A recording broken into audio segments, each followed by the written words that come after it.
Hello everyone. Thank you all for joining us today. Sorry about the little wait. We will be getting started now. UCL TEDx Society are really excited to be able to bring you two wonderful speakers who have been carefully selected because of the work that they do in the field of mental well-being. At TEDx UCL, we strive to bring you new ideas and perspectives through inviting top innovators and thinkers from a variety of fields.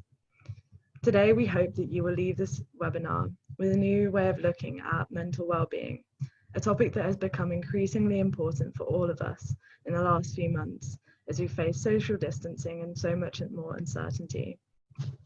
Please can I ask that you all keep your mics turned off and your cameras turned off throughout the entire of the event, as we will be recording the webinar so that we can share it afterwards.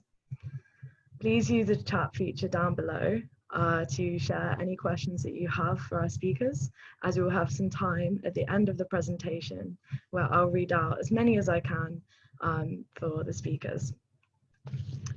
So I would now like to welcome our first speaker, Ksenija Kadic. Ksenija is an experienced tutor, facilitator, and artist. Today, she will be introducing us to a concept called Fluidity of Self, a practice that Ksenija has built through extensive research and long and varied experience of working in mental health services. I will now hand over to Ksenija, who will be our guide in exploring fluidity of self and how we might use it in our own lives.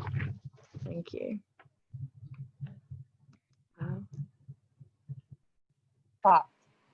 Yeah. Okay, I think you're muted. Yeah, okay.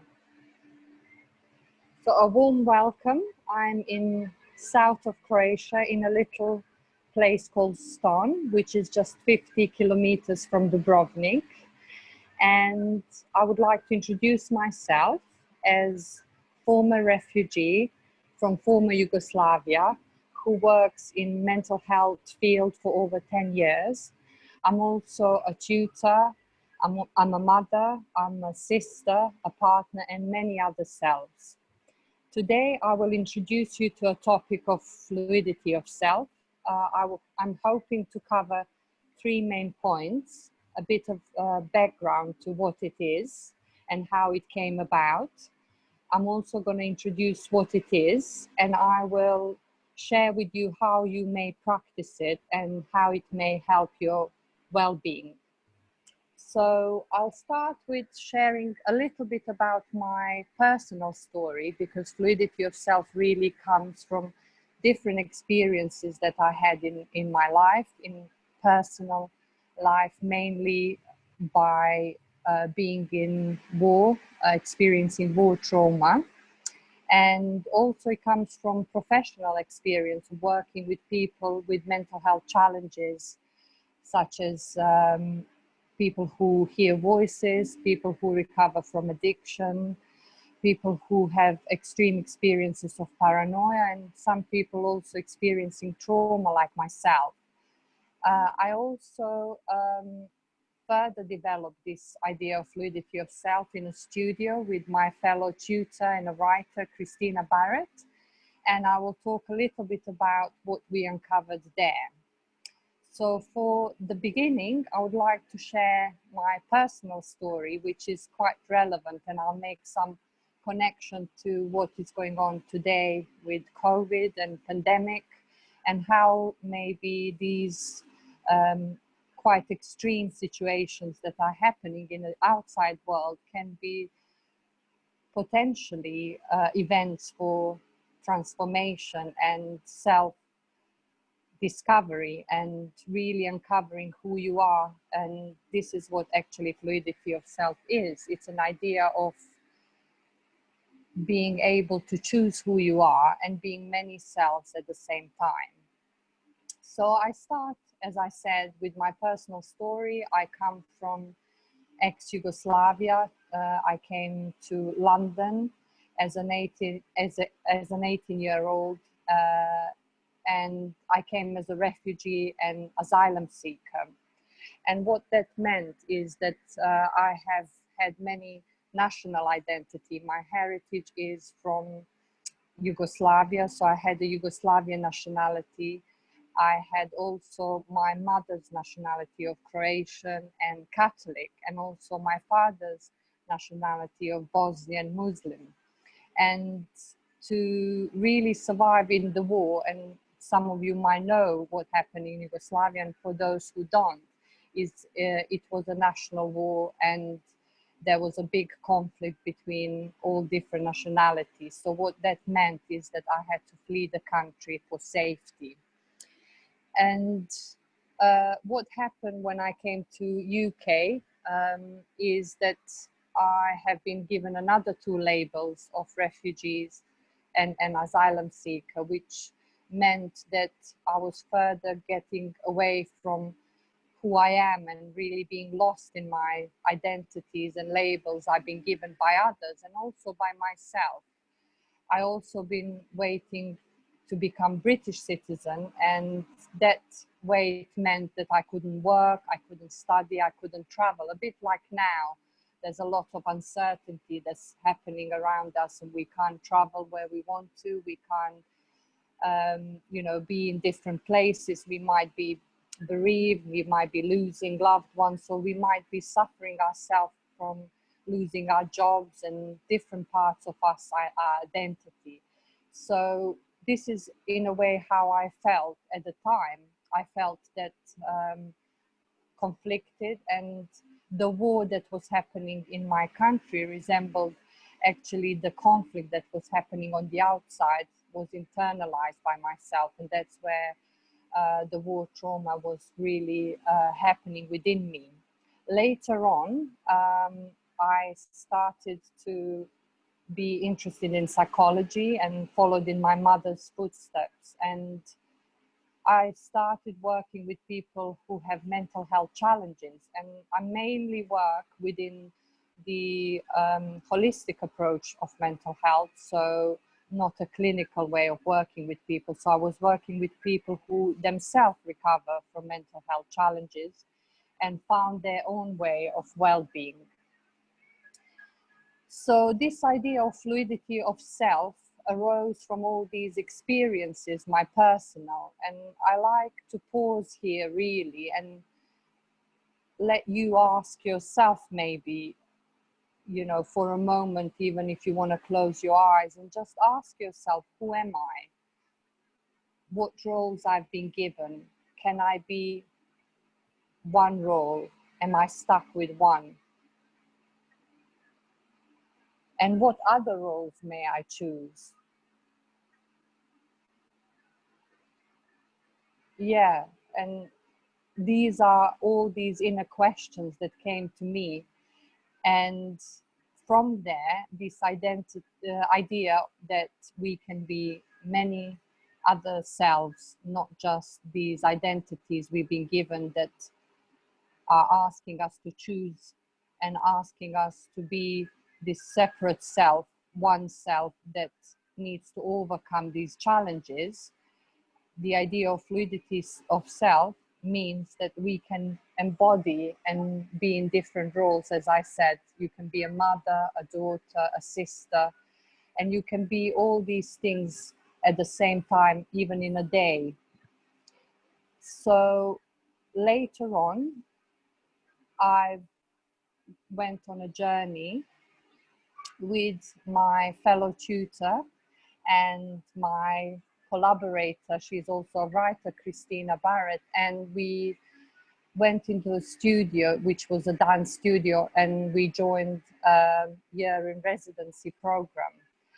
And instead of really going in and creating a theater piece or something really like specifically creative, we just drop all the identities. And for me, this question of who am I really came back, and all these identities and all these stuck parts of myself that didn't have a voice started to come out. And it wasn't easy because there was nothing there but 4 walls and nothing but me and Christina playing and interacting and uncovering all these different parts. And this is where I uncovered my real true identity and giving the voices, and I realized that fluidity of self is an experience, and as such it can't be defined. It's unique to all of us, and it's something that inspires us to go on this inner journey to uncover all the different parts of ourselves and give them perhaps name or a voice, and also to really dwell in the unknown and opening to all the possibilities that you can be, rather than being really scared with uncertainty, with the unknown, labeling yourself just like you've been labeled.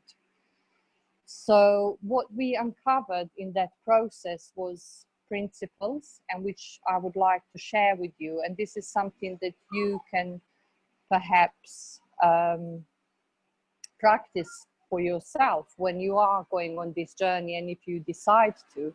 So we started really with noticing, and for me, noticing was really important because I started to be more open to all the possibilities of the landscape that I've been seeing. I've been having sometimes fictional stories, sometimes there were stories of symbols or different experiences. Sometimes I would be sharing stories that are factual. So really noticing what comes up for me. And then the next principle was curiosity. And curiosity meant that I'm really started to become curious about these different parts that came to play, and become curious about stories that I have that I didn't know that are there. Another principles that came was allowing, and that was allowing myself to be in the space, to be in the unknown, with just these questions of who am I and who I want to be. Can I choose who I want to be? Can I really overcome these labels that I've been given that caused me so much conflict and gave me so much stress and pressure? And also really allowing myself not to be anyone. That was interesting to me, because there was times when certainly was difficult not to give myself yet another label of an artist or a writer or someone that needs to fulfill a certain thing. Another thing that came was this principle of accessing, and that's where the creativity really started to come to me. In a way, I was accessing creativity. I was accessing parts of myself that are being creative, and that allowed me again to say what I wanted to say more creatively. It gave me an openness for self-expression. The fifth principle was trusting, and that one was really hard because I was having to trust myself that I can be who I am without being labeled again. I can trust my own experience. I can trust all the events that happened to me, and I can really shut those outside voices that were coming and trust my own voice. And that was really something that uncovered a lot of confidence for me.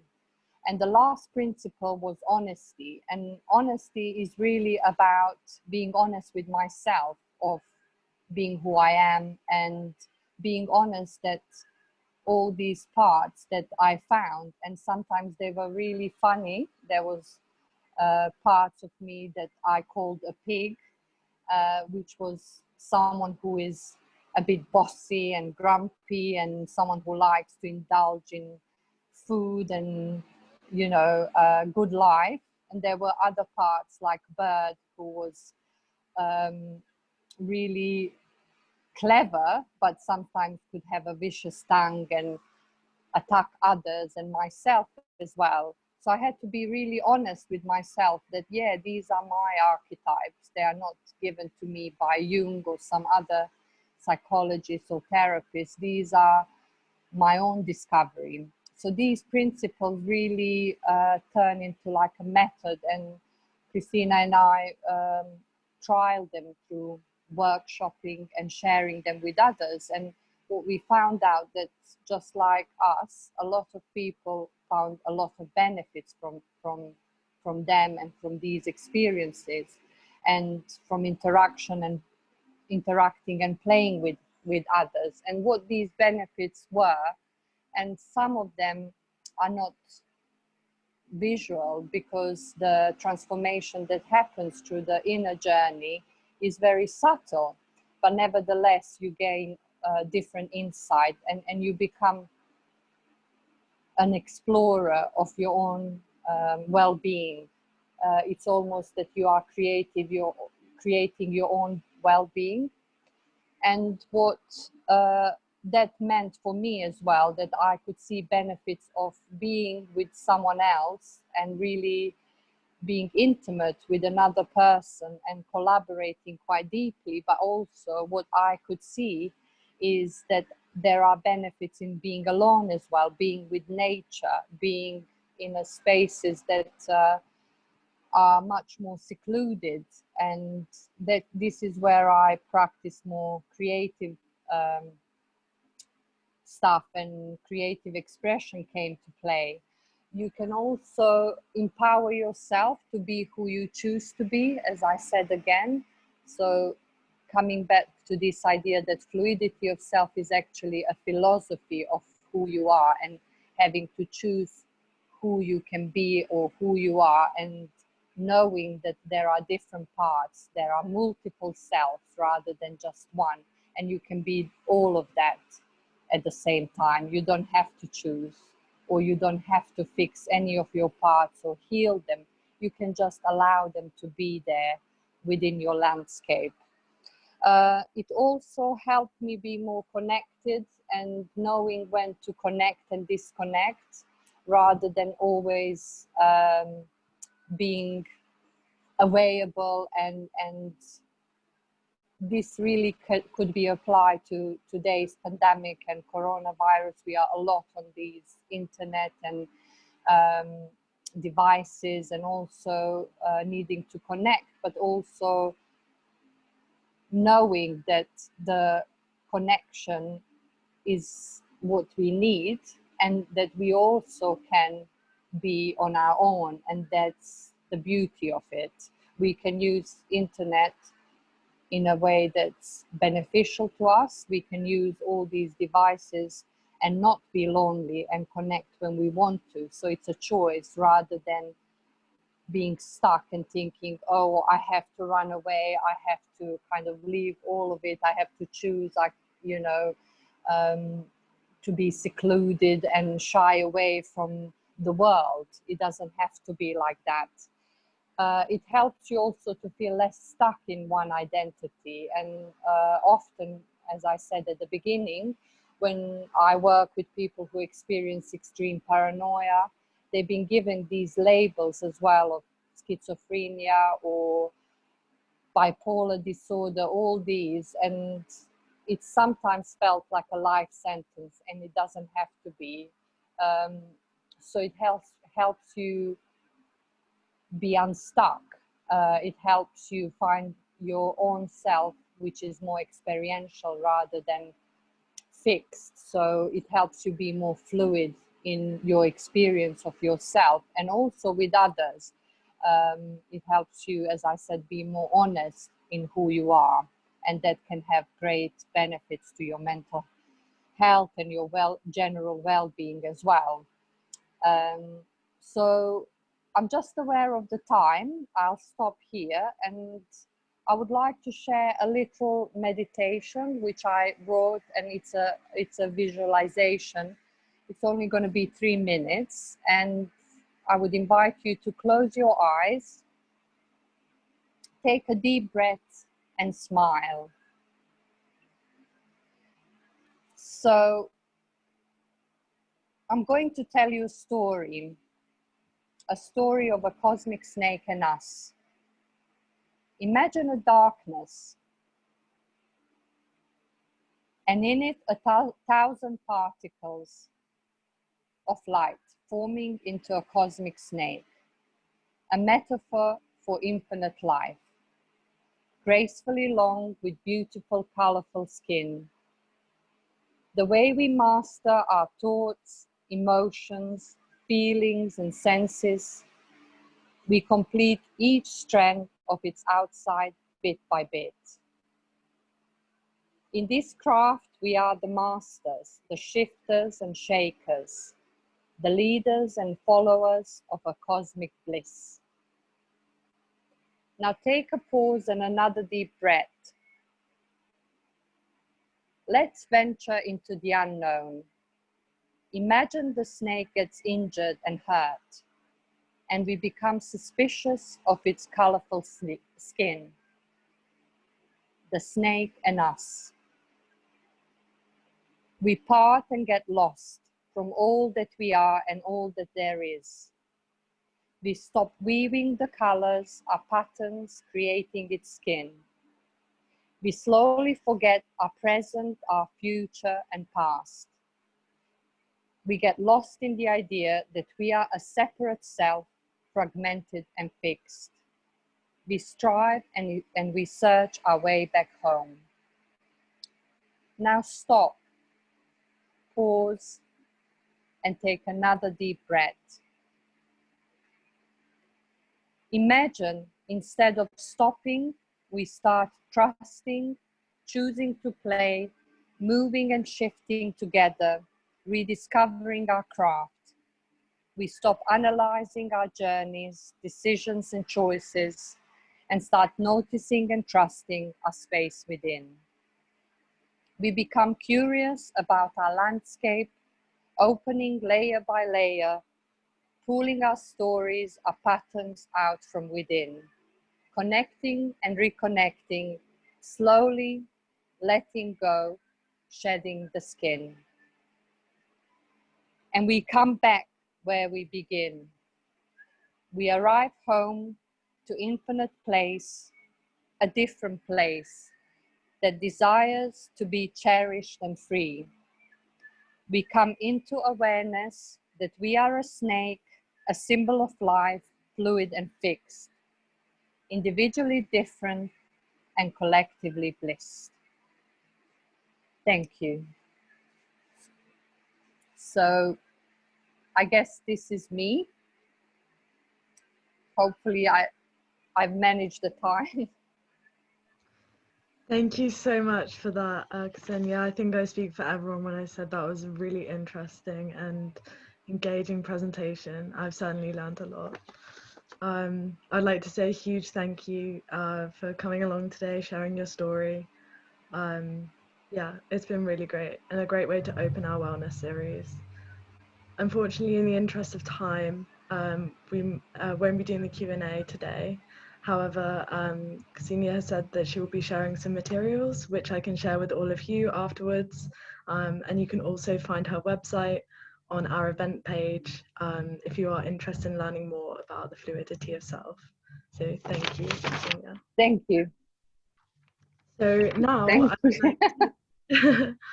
now I would like to welcome our second speaker, Andy Gibson.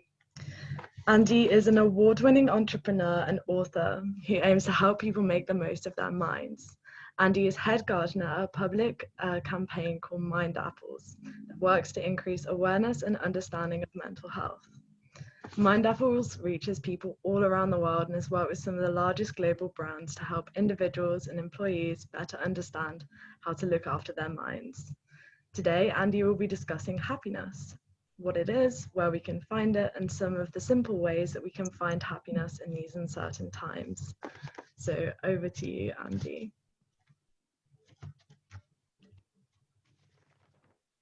Can you hear me now? Yep, we can hear Perfect. you.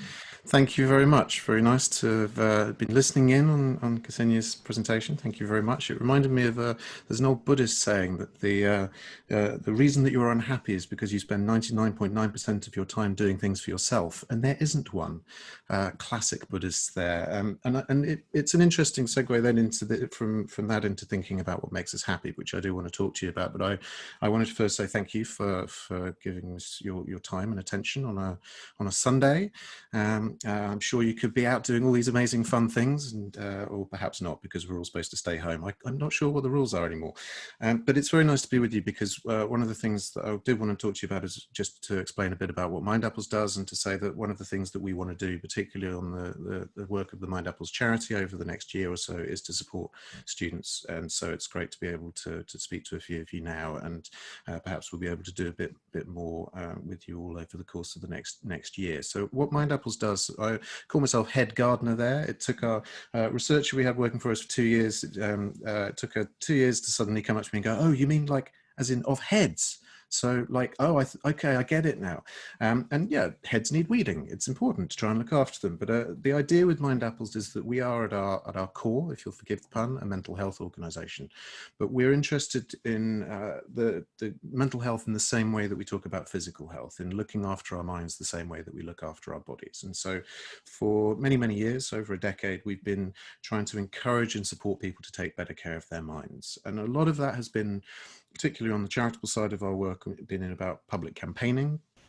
We used to do a lot of festival work, so we would pop up at Secret Garden Party and wilderness festivals and places like that to try and encourage people to think about what they're doing for their minds, and I'll talk a bit about that strand of our work. But what we've ended up doing a lot over the last few years, really, particularly, is working with large companies, with employers and workplaces, all kinds of different firms, people like Tesco, a lot of investment banks, HS2, Gatwick Airport, all kinds of different firms, different sectors, different types of organisation, and trying to give them practical insights from psychology, from neuroscience, things that we might not know, and which, if we know, we might be able to apply to how we live and work, to improve partly how we work, but also to help people take care of themselves and to apply their minds effectively.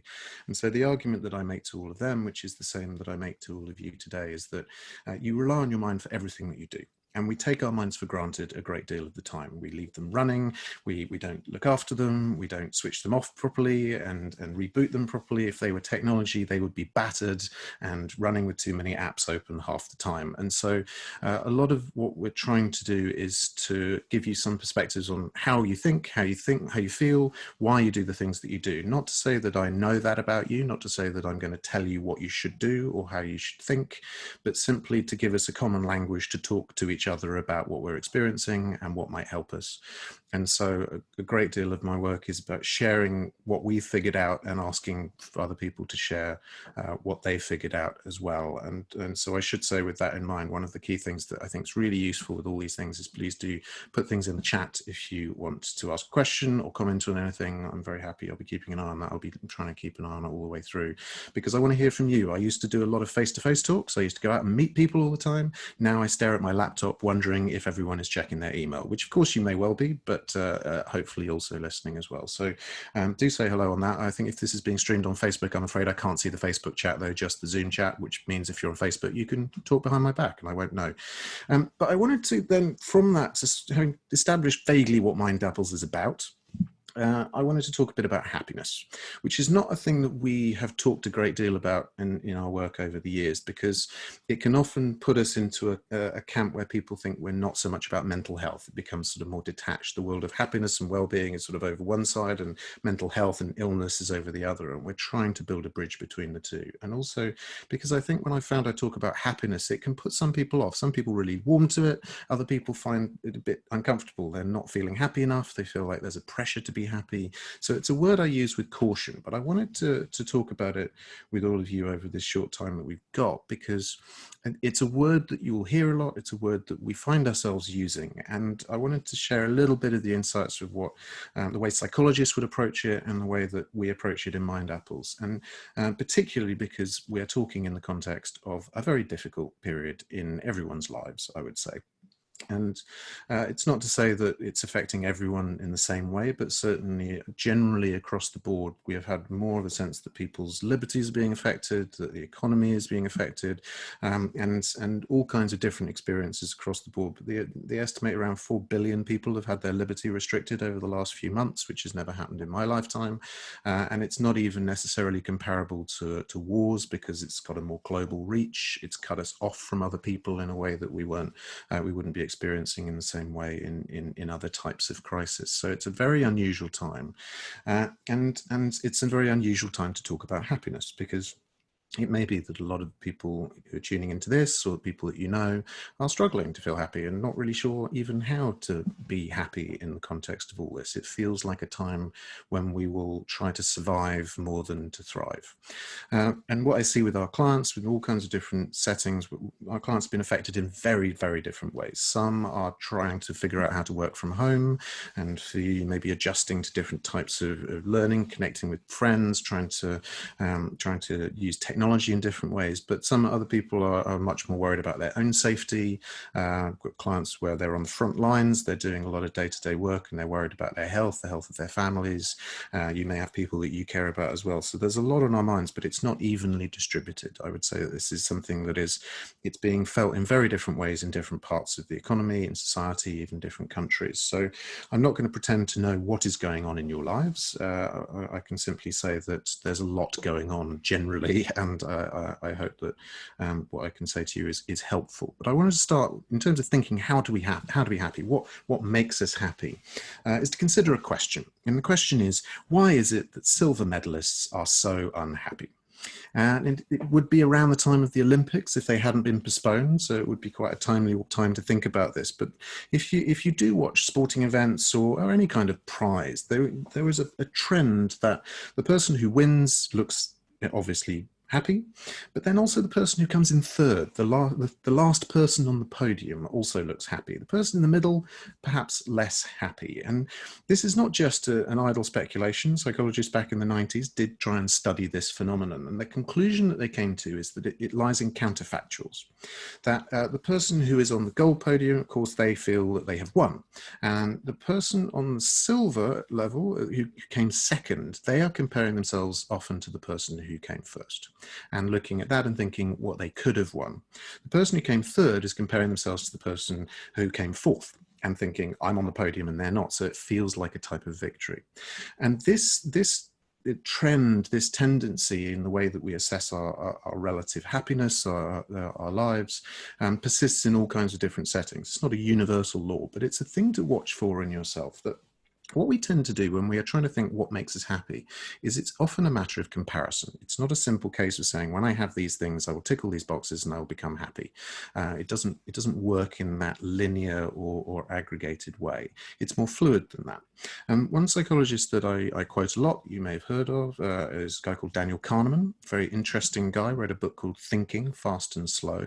And he's an interesting chap because he won a Nobel Prize, which is quite a trick for a psychologist, because there isn't a Nobel Prize for psychology. He won it for economics and his work on decision-making under risk and uncertainty. And his theories, I think, have quite an interesting application to happiness and well-being, which aren't explored that much. He's often more talked about in the context of economic theories or decision-making. But if you want to know more about this, the thing to watch is his Nobel Prize winning speech. So if you Google Daniel Kahneman Nobel Prize speech, you should be able to find it online. He thinks that our intuition evolved from our visual perception, that we scan a situation and we will have our attention called to certain things, and that then evolved into the way that we use our judgment generally.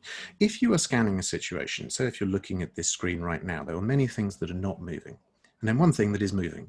And so your attention will be called to that. And he thinks that this is the way that we assess our lives too, that our attention gets drawn to what has changed, not what has stayed the same. And the key insight in prospect theory, which he won the Nobel Prize for, is that when we are assessing our satisfaction with something, we don't necessarily look at the end state.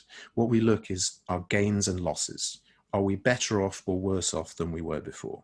To give you an example, two people who have £1 million in the bank, you might think they would be equally happy. But if I tell you one of them was on the streets yesterday and now has £1 million in the bank, and the other had £3 million in the bank yesterday and has now only got £1 million, their relative happiness will not necessarily be the same, which you can argue is not the right way to be. It's not necessarily a helpful way to see things.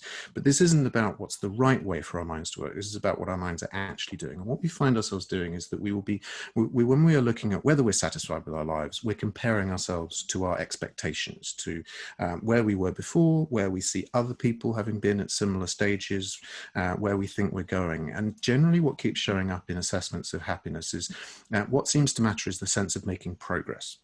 And one of the things that has hit everyone so hard with the pandemic is that it stopped a lot of our progress in the tracks, where you had plans and now those plans have to change, where you had money and the money is dwindling rather than growing. It doesn't necessarily mean that everybody is terribly badly off now. Some people are doing fine, but they're doing less well than they imagine they would have been had it not been for this pandemic, or less well than they were last year. And also it's a general question for each generation. Are we doing better than the generation before us, or is it getting worse? That seems to be more front of mind, calls more of our attention to it. And so what this means is that we have a bit of a question when we think about how to be happy, is what are our expectations? What is it that we are comparing ourselves to? And also, what does that even mean? And one big question as well in happiness is, what on earth is it even about? Because I hear the word being used in all kinds of different ways. And classic thing for happiness campaigners is to say, well, we use the word happiness because everyone knows what it means. And then they all proceed to define it in slightly different ways. And Kahneman himself said that he thought the word is polysemous. It has multiple meanings, so we use it in lots of different ways. Some people may talk about happiness and mean feeling cheerful, feeling positive emotions. That's certainly one way to talk about it. But other people may talk about it as in having a meaningful life or feeling satisfied with what they're doing. It's possible to do something that is difficult and that you don't enjoy at the time of doing it, but it increases your overall happiness in the long term because you're proud that you did it. It was difficult, but it stretched your abilities, you gained from it in some way. And it can also mean, you know, anything from really hedonistic behaviors of just pleasure in the moment through to sacrificing yourself for someone else. That idea of selflessness, which is a key part of being happy as well. So from doing things that are nice for yourself to doing things that are nice for other people. And there doesn't seem to be a clear distinction in the mind. There are even some kind of neuroscientific studies that suggest that doing things that are kind to other people may be similar in the brain to eating chocolate. So if you're trying to eat less chocolate, try being nice to people instead, or perhaps as well, because maybe they'll give you chocolate, who knows. And so it's quite hard to tease apart all the different things that we mean by it. There's lots of different ways that we use this term. And what I think is probably a more helpful term is the idea of well-being, which is the theme for all of these talks and what we a lot of the time are doing at Mind Apples. And this idea of life satisfaction, of feeling that your life is going well in a good direction, that you feel healthy, you feel good in yourself, not just the absence of illness. In fact, you can have a mental health condition and still have high well-being because you manage it well, you're well supported, you enjoy what you're doing, you have good work, good life, good friends. And actually you can also have low well-being and not be ill. It's not really just about not being ill. You can not be ill, but be worried about what you're doing in your career, or just, you know, be arguing a lot with someone close to you. So a lot of this is, you know, it's quite a helpful catch-all for, I guess, the non-medical parts of mental health, or of happiness, of looking after ourselves. And in that context, the question becomes, what is it that can improve our well-being? What is it that can make us happy? And we're quite bad at predicting it. We're quite bad at predicting it on the long term anyway. There was a famous study of people in Ohio and in California about whether they thought people in Ohio or California were happier. People in Ohio generally think that people in California are happier than they are because they imagine that if they moved to the coast, they would be happy. But actually, when you survey their happiness levels, they're about the same. So if you are moving to the coast to be in the sunshine because it will make you happier, the disappointing news is it may end up not helping in the same way that you thought it would. And this may come from actually quite a positive aspect of our minds, which is that we're quite resilient. If we have bad experiences, life-changing accidents is one example that's often used in research. If you suffer an injury that causes permanent changes to your mobility or your capabilities to work or to do things, you will often find that that's very hard for a while, but there will be a point where things start to become better again, and you revert back to the set point. You become about as happy 2 years on as you were before. The problem is that that buoyancy that allows us to bounce back from difficulties may also help us to bounce back from good things as well. So you see the same effect in lottery winners. So I'm afraid if you got 5 million quid, then it wouldn't necessarily result in you being incredibly happy, because after a couple of years you adjust to that and it becomes like, well, 5 million is not really enough. We can't even go on that trip we wanted. We're still being curtailed. And so having these great life-changing moments may feel like they're going to change how you feel. But of course we bring ourselves with us. We bring all of the things that we think, we bring our minds into those situations, and so they don't necessarily deliver. What seems to be much better for our happiness is how we live day to day, which can be helped by having more choice. So money is certainly useful for giving us choices, but it's how we spend those choices. What do we do with our time? What do we do with the choices that we have? And one of the themes I'd say through all of this pandemic is a growing discussion about people thinking about what is important, what is really important in our lives. Do we really need to risk our lives to go back into cities to make sure that Pret-a-Manger doesn't go bust? Or would we rather spend more time with our families in the countryside, walking in the woods? And there's a lot of these trade-offs going on. There are genuine trade-offs. It would be a huge economic shock for us all to suddenly stop going into offices as much, working shorter hours. But it's not necessarily always a negative. In fact, during the Great Depression in the 1930s, life expectancy actually went up. Because people weren't at risk from going to work, and they weren't dying of stress-related illnesses, accidents, road accidents, all the different things that might kill you from more activity. Doing less actually results in you living longer. So there are some trade-offs. GDP goes down, but satisfaction in some areas can go up. But the problem is, of course, is that benefit evenly distributed? Is it something that we all benefit from? Or do some of us get to stay home in offices whilst others have to fight through a crowded bus in order to go and deliver healthcare services? And so that really, I think, is the key question for us as a society. But it certainly opens up this idea of trying to ask, if you have time to spend, what would you like to spend it on? And the question I want to ask all of you, for you to think about, and then perhaps we can do some Q&A as well, is the theme that we have done throughout Mind Apples is to ask people what works for them.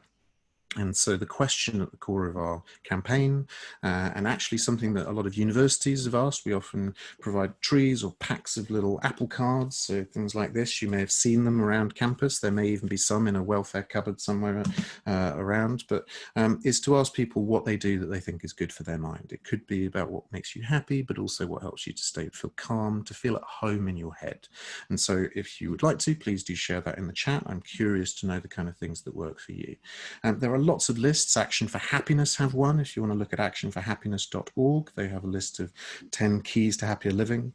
5 Ways to Wellbeing, the New Economics Foundation published, as well as a set of different things that you can do. But a lot of this is about what works for you. It's not about saying there is a one-size-fits-all, everyone must do these things, because a lot of the things that are good for your well-being, that boost your happiness, that make you feel like your life is going in the right direction, are doing things that you enjoy and that feel comfortable for you. So I can tell you that it is good for your mind to build in simple habits, the breathers and restorers that help you to feel at home in your head. But I can't tell you what that home looks like. You can't follow someone else home by doing all of their mind apples, because you'll be at their home and you won't feel at home. You've got to figure out what are the things that help you to feel comfortable, the things that are your go-tos when you feel down, when you feel like you need an energy boost. What do you find yourself doing, and can you make a habit of them?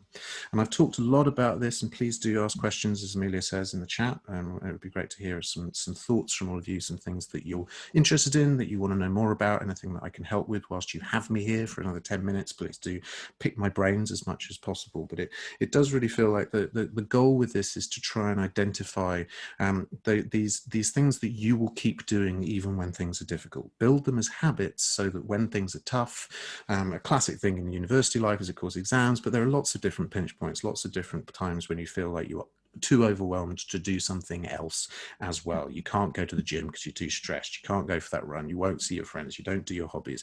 You just end up in a narrow place doing the thing that you're doing.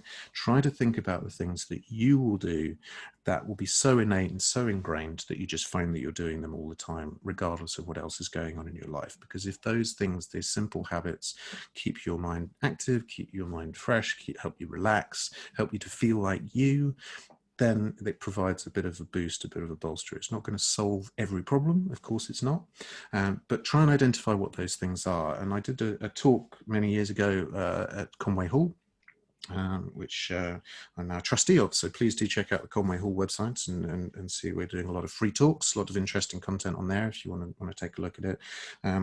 But I gave a talk about all of these things in Conway Hall a few years ago, and someone actually came up to me at the end of it who was from the charity Mind and said that what was interesting for her about it was that it seemed that I wasn't just saying this was a good idea, I was saying that this is a right. And this is how I think of it: managing your mind, doing things that help you to feel at home in your head, to be happy, to stay well, feels like a fundamental human right that we must maintain at the moment. And I'll give you an example of what I mean by that. That during the first phase of the lockdown, we were prevented in the UK from going outside except to take exercise. And there are a lot of people with mental health problems, learning disabilities, all kinds of different issues for whom going outside is extremely therapeutic and extremely important. And I certainly found that I was getting extremely anxious inside, worried about going outside, that I might be stopped by the police, and well, who knows, because the rules felt very unclear, felt very precarious. And there was a campaign by a group of human rights barristers, and they changed the law to allow people to go outside for the benefit of their mental health. And that is an example of the fight that I think we need to fight, which is to try and make sure that we take these things seriously. These simple things that help you to stay well are absolutely critical to building a healthy society and living a healthy life. And we shouldn't just treat them as luxuries. And when I talk about all of this in the context of work, it's something that is often talked about as a luxury. Well-being is seen as a thing that you do after the work is finished. You do your to-do list, then you do some well-being. But actually it's the other way around, that this is about maintaining the mind that you are going to use to do everything. And so, as the old saying goes, often attributed to Abraham Lincoln, but actually from an Axe advertisement in 1960, watch about quotes on the internet, is the saying is that if I had 5 minutes to chop down a tree, I would spend 3 of them sharpening the axe. Whatever you have to do, think about how to keep the tool that you're using to do it in the best possible condition, and you will find it easier to do the things that you do. So this should be mainstream in our talk about recovery, but also in how we work and how we study. Got a couple of questions in, so thank you for that. One question from Judy is the things that make me happy, and I should say I'm a bit of a grumpy git at times. I don't necessarily always try to be happy, but I certainly try to do things that help me to feel in balance, to feel calm. And so walking is a big one for me, so I walk a lot, and particularly also listening to music, or playing music as well, but listening to music whilst walking. Doing something I'm good at, I think, is extremely helpful. I get a lot of energy from feeling like I'm using my skills effectively to do something useful. People that you can be yourself with. So if I can be with people where I don't need to perform, I can just be however I want to be, even if I feel unhappy. To be with people who will let me be unhappy is really important. And then the fifth one, which is extremely important, give in to temptation at least once a day, because this is not a puritanical project. This is about trying to figure out what actually makes you feel like you've had a treat, that life is good, that things are enjoyable. So I'm a bit of an Epicurean hedonist at heart as well. Next one from Eugenia. I agree our happiness is shaped in relative terms. As perceptions of happiness are built on others and social norms, to what extent and how can we really minimize chances of comparing ourselves with others? Yes, it's an interesting question about where you put your attention, I suppose. There are always people to compare ourselves to. And so some of it is about the mental discipline of what do you look at, where do you compare yourself to. There's a lot of talk about media and social media, about the kind of the front that we put onto the world, and comparing your backstage with other people's front of house and thinking everybody's really organized and together, but you don't see how much work is going into trying to create that image. So some of it's about comparing yourself to people you know rather than to people that you don't, because you won't have enough information to really be able to compare yourself to it. But I think generally a lot of this is about just trying to identify what it is that you want out of your life. There's Barry Schwartz, who writes a lot about choice. He argues that there are satisficers and maximizers, and some of us are maximizers. We're always looking for ways in which we can improve to make ourselves happier, and those people end up chasing more and more happy experiences or comparing themselves more to other people. Whereas others of us are satisficers, and what that involves is thinking about what you actually need in order to live a good life and going out to look for it, but when you find it, stopping. and enjoying it and making the most of it, rather than that thing clicking in of going, okay, what's next? I've got the nice house, what's the next bigger house? So that is often the thing to look for, is watch for that tendency when you're thinking, never mind whether I'm happy now, what's next? Actually take a moment to think, actually, what do I have? What's good? I can also see a comment from Paula about gratitude journals, and certainly part of that is really helpful. One of the roles of gratitude journals is that it's not necessarily about being positive all the time, it's that your mind will often be called to problems because you need to fix them, take action with them. So during the day you will finally think, what have I got to do? Who's chasing me for things? What am I worried about? And gratitude journals are quite a good way of rebalancing that and putting your attention on those things that perhaps have stayed the same. They haven't moved and got your attention, they're just still good.